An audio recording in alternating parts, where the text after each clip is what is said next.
ẹ̀yin èèyàn lé bí a ṣe gbọ́ ọ́ wọ́n ní kábíyèsí àti bàbá wa Dèjì of Àkúrẹ́ wọ́n ní wọ́n pe meeting pé ìgbà tí Queen Naomi dẹ̀dẹ̀ bóyá bàbá wa Dèjì of Àkúrẹ́ ló pe Queen Naomi ní o náà ránṣẹ́ sí wọn o àmọ́ ṣùgbọ́n wọ́n ní Queen Naomi wá bá wọn àti màmá Queen wọ́n ní bí Queen Naomi dẹ̀ ṣe wọlé ni wọ́n kúnlẹ̀ fún bàbá wẹ̀rin ńlá wọ́n nígbà tí wọ́n dẹ̀ kúnlẹ̀ fún bàbá wẹ̀rin ńlá wọ́n ní wọ́n lọ jókòó wọ́n ní kábíyèsí bẹ̀rẹ̀ sí sọ̀rọ̀ wípé kí ló dé tí Queen Naomi disappear táwọn ò gbọ́ nǹkan kan nípa ìrìn wọn wọ́n tún mú ọmọ àwọn lọ gbogbo ibi tó yẹ káwọn wá Queen Naomi sí làwọn ti wá Queen Naomi sí ipe kí ló dé tí Queen Naomi ń fi ìfẹ́ jẹ àwọn ipe ṣe bí àwọn ti sọ bí ọ̀rọ̀ ṣe jẹ́ fún Queen Naomi kí ló dé tí Queen Naomi ò trust àwọn pẹ̀lú gbogbo nǹkan tó ṣẹlẹ̀ ipe gbogbo nǹkan tó ṣẹlẹ̀ yìí àwọn sọ fún Queen Naomi pé àwọn ò mọ̀ wípé àǹtí wá serious pẹ̀lú oyún ẹ̀ nítorí pé ẹnìkan náà ti máa ń sọ tó jẹ́ pé tó bá yá oyún ò tún ní sí ń bẹ̀ mọ́ ipe ìgbà tí ọ̀rọ̀ yìí wá di pé ó jẹ́ òótọ́ ipe ó ya àwọn gan lẹ́nu ipe kí ló dé tí Queen Naomi máa jáde nínú palace tí wọn ò ní sọ ibi tó ń lọ tó dẹ̀ jẹ́ pé gbogbo ibi táwọn mọ̀ pé wọ́n lè wà Queen Naomi wọ́n tilẹ̀kùn royal mansion pa ipe wọn sọ ibi tí wọ́n ń lọ fáwọn àwọn tún wá wọn lọ sí ilé bresti wọn ò tún sí ń bẹ̀ kábíyèsí ló ń sọ gbogbo ọ̀rọ̀ yìí ọ̀ allegedly bá ṣe gbọ́ ò wọ́n ní bàbá wa Dèjì of Àkúrẹ́ wọ́n ń wò wọ́n ní bàbá wa Dèjì of Àkúrẹ́ fún wọn láàyè láti sọ gbogbo ọ̀rọ̀ tí wọ́n fẹ́ sọ pátápátá wọ́n ní ìgbà tí wọ́n dẹ̀ gúnlẹ̀ wọ́n ní bàbá wa Dèjì of Àkúrẹ́ allegedly bá ṣe gbọ́ ó ń béèrè lọ́wọ́ wọn wípé ṣé wọ́n ní ọ̀rọ̀ láti sọ wọ́n ń béèrè lọ́wọ́ Queen Naomi wípé ṣé wọ́n ní ọ̀rọ̀ láti sọ sí ọ̀rọ̀ tí kábíyèsí sọ kalẹ̀ yìí wọ́n ní ìgbà tí Queen Naomi máa sọ̀rọ̀ wọ́n ní Queen Naomi ní àwọn wà in love pẹ̀lú ẹlòmíì wọ́n ní kábíyèsí kọ́kọ́ wò wọ́n báyìí wípé kábíyèsí ní kó tún sọ nǹkan tó sọ yẹn again wọ́n ní Queen Naomi ní àwọn wà in love pẹ̀lú ẹlòmíì ipa wọn love kábíyèsí mọ́ allegedly bá ṣe gbọ́ ẹ̀yin ara lé wọ́n ní ṣe ni kábíyèsí fẹ́ máa gbọ̀n lórí ibi tí wọ́n jókòó sí wọ́n ní kábíyèsí ní irọ́ ni Queen Naomi ń pa ipe nítorí àwọn ń jà ní Queen Naomi fi sọ bẹ́ẹ̀ ipa wọn mọ̀ ipe Queen Naomi ò ní anybody ipe Queen Naomi fẹ́ lé àwọn kúrò ní ayé wọn ni ipe Queen Naomi ń bínú ni Queen Naomi fi sọ bẹ́ẹ̀ ipe Queen Naomi ò ní anybody ayé wọn ipe Queen Naomi ń parọ́ ni pé kí bàbá wa Dèjì of Àkúrẹ́ kọ́ má believe Queen Naomi ẹ̀yin èèyàn lé ẹ jẹ́ kí n kí ẹ̀yin ara lé wípé ẹ káàbọ̀ sí Mashola Gist TV. Mashola Gist TV àtúndé Mashola Gist TV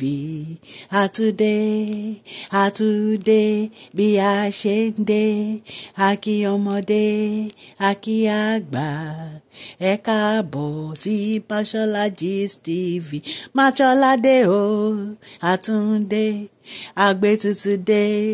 àgbétútù dé àmú gist alálùbáríkà wá fún yín lórí public gist lórí royal gist lórí celebrate gist Mashola àtúndé o àtúndé Mashola Gist TV àtúndé.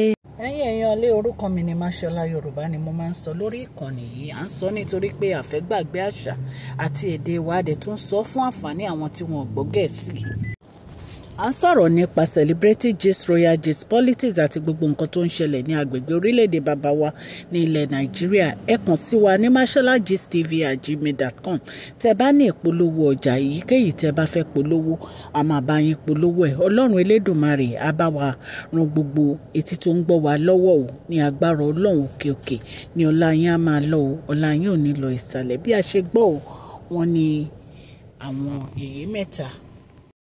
Ẹ̀yin èèyàn lé bí a ṣe gbọ́rọ̀ yẹn, wọ́n ní kábíyèsí ní irọ́ ní Queen Naomi ń pa pé Queen Naomi ò ní anybody nínú live ẹ̀, pé Queen Naomi kò fẹ́ sọ̀rọ̀ yìí so that àwọn á lè stay away ni.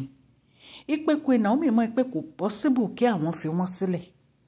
Ipe Queen Naomi mọ̀ pé kò possible kí àwọn fi wọ́n sílẹ̀. Ipe gbogbo nǹkan tí Queen Naomi ń sọ yìí pé wọ́n kàn ń sọ sápò ara wọn ni o. Ipe nítorí pé èkùrọ́ lálábàákú ẹ̀wà ẹ̀yẹ ìyọlẹ̀. Kábíyèsí ò lè fi Queen Naomi sílẹ̀ o. Bí a ṣe gbọ́ gist yẹn báyìí, nígbà tí mo gbọ́ gist yẹn mo ní kéyìí má lọ ṣẹlẹ̀ o. Torí bàbá wèrè ńlá wọ́n wà in love pẹ̀lú Queen Naomi o. Wọ́n ti di èkùrọ́ lálábàákú ẹ̀wà àwọn méjèèjì. Ṣùgbọ́n ìgbà tí wọ́n sọ̀rọ̀ yìí tán, wọ́n ní bàbá wa Dèjì of Àkúrẹ́ béèrè lọ́wọ́ Queen Naomi wípé ṣé lóòótọ́ ni Queen Naomi sọ? Ipe ṣé lóòótọ́ òun ni Queen Naomi ń sọ ipe wọ́n ní èèyàn nínú ayé wọn. Wọ́n ní Queen Naomi ní bẹ́ẹ̀ ni. Wọ́n ní kábíyèsí ní irọ́ ni. Ipe irọ́ òun ni Queen Naomi pa. Ipe Queen Naomi ò ní èèyàn kankan nínú ayé wọn. Ipa wọn mọ̀ dáadáa. Ẹ̀yin èèyàn lé nǹkan tá a gbọ́ nìyẹn o. Ta ní ká wá torchlight sí. Tí n bá tún gbọ́ update lórí gist yìí, màá tún mú wá fún yín ẹ̀yin ará ilé. Ọlọ́run Elédùmarè ọba aláàánú á wà pẹ̀lú gbogbo etí tó ń gbọ́ mi o. Òkè òkè ni ọlá yín á máa lọ. Ọlá yín ò ní lọ ìsàlẹ̀ o. Gbogbo ẹ̀yin new subscribers àtẹ̀yin old subscribers mo dúpẹ́ lọ́wọ́ yín nítorí pé Mashola hit 9K. A dúpẹ́ àtúnọpẹ́ dá lọ́wọ́ ọkùnrin, lọ́wọ́ obìnrin, lọ́wọ́ ọmọdé, lọ́wọ́ àgbàlagbà fún gbogbo support yín lórí channel yìí. Tí kò bá sí ẹ̀yin kò lè sí Mashola Gist TV. Ọlọ́run á bá mi gbọ́wọ́ yín sókè, ẹ̀ ní tọrọ jẹ, ẹ̀ ní tọrọ mu ní agbára Ọlọ́run. Ọ̀sẹ̀ yìí á tu èmi àti yín lára o. Please share this video, like and subscribe. God bless you all. Mashola Gist TV. Love you all.